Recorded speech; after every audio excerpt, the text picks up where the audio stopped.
Saya punya pengalaman pribadi. Mungkin dari sekian banyak beberapa rekan-rekan dan saudara-saudara kami, mungkin kami yang paling tahu dengan dapur-dapur seluk-beluk rahasia yang ada dengan mereka. Karena kami lama tinggal di Pakistan ketika kami belajar di sana. Kami hampir setiap tahun bisa ikut acara mereka. Kami bisa ikut acara mereka. Walaupun sebagai bentuk memang untuk ingin lebih jelas. Salah satunya ketika kami masuk gabung dengan mereka. Dan ini sekaligus adalah sebagai bukti tanda bagaimana ajaran mereka, agama mereka sangat berbeda jauh dengan umat Islam, apalagi dengan ahli sunnah. Kami ketika masuk izin kepada mereka, pakai bahasa mereka tentunya, kami kenalkan diri, nama saya ini. Ahlan wa sahlan, disambut oleh mereka. Kemudian yang kedua dia tanya, bagaimana syahadatmu? Dia tanya, saya berhenti sebentar, kemudian saya jawab dengan diplomasi. Maksudnya kamu syahadat yang pakai aliyun waliullah begini dan seterusnya. Ayo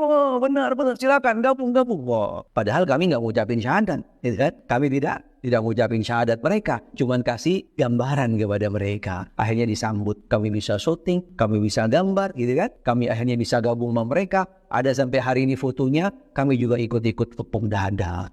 Kalau tidak ada curigain, gitu kan? Curigain. Walaupun tujuannya adalah sebagai bentuk bagaimana kita ingin tahu kebenaran mereka, ingin tahu apa yang ada di dalamnya. Karena tidak semua pada waktu itu mahasiswa bisa masuk. Hadir aja tidak gampang. Karena alhamdulillah selain nama dan muka kami diterima sama mereka. Mukanya mirip gitu kan. Kalau yang lain kan masih dicurigain, jangan-jangan kamu beda nih. Ini poin yang penting yang kami ingin sampaikan. Syahadatnya saja mereka sudah berbeda. Syahadat mereka sudah berbeda. Ini pokok inti dan ini pintu gerbang. Ini jalur yang akan bisa membedakan seseorang muslim, non-muslim, atau berada di agama lain. Karena dengan syahadatnya. Kalau kita umat Islam, syahadatnya cuma 2 rukunnya. Syahadat tauhid dan syahadat rasul. Tapi kalau mereka, ada yang 3, 4, sampai 5. Selain mereka mengagungkan Ali sebagai waliullah, Fatimah hujjatullah, kemudian mereka lanjutkan sebagai bentuk daripada konsekuensi syahadat yang mereka bacakan, Abu Bakar wa Umar, Hafsah wa Aisyah finnar. Ini wajib mereka baca ketika di dalam mengucapkan syahadat.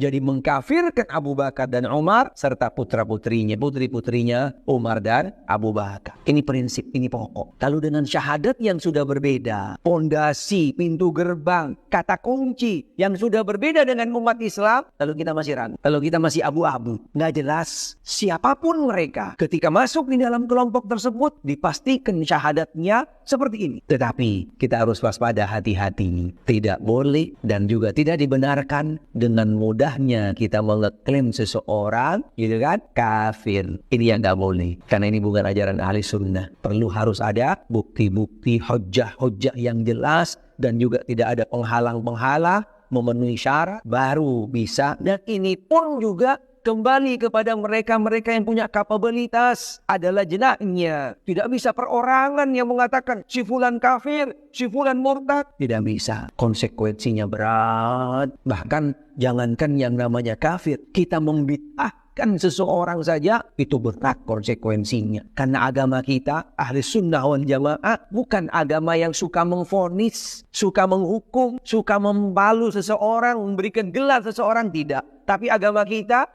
ahli sunnah wal jamaah, manhaj kita adalah manhaj yang mengajak seseorang kepada cahaya as-sunnah. Mengajak seseorang kepada yang namanya al-haq. Ini manhaj kita, ini metode kita. Jangan sampai salah. Jangan kita terbawa oleh yang namanya opini, isu, dan yang lainnya. Sehingga kita mudah mengeklaim, mudah menuduh, mudah membid'ahkan, apalagi sampai memurtadkan dan mengkafirkan. Na'udzubillah min dzalik. Kita harus hati-hati. Kita harus waspada. Judul full video di YouTube.